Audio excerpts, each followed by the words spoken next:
श्री परमात्मने नमः।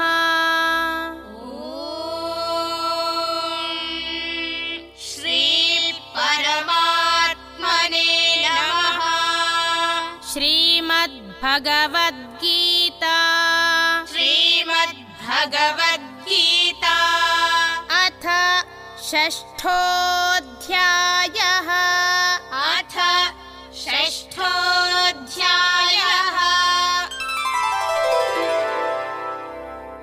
श्रीभगवानुवाच श्रीभगवानुवाच यदा हिनेन्द्रियार्थेषु यदा हिनेन्द्रियार्थेषु न कर्मस्वनुषज्जते न कर्मस्वनुषज्जते सर्वसङ्कल्पसन्न्यासी सर्वसङ्कल्पसन्न्यासी योगारूढस्तदोच्यते योगारूढस्तदोच्यते।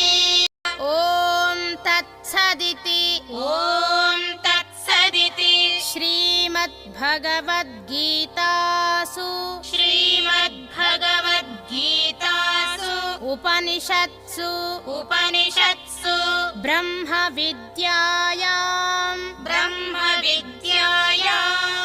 योगशास्त्रे योगशास्त्रे श्रीकृष्णार्जुनसंवादे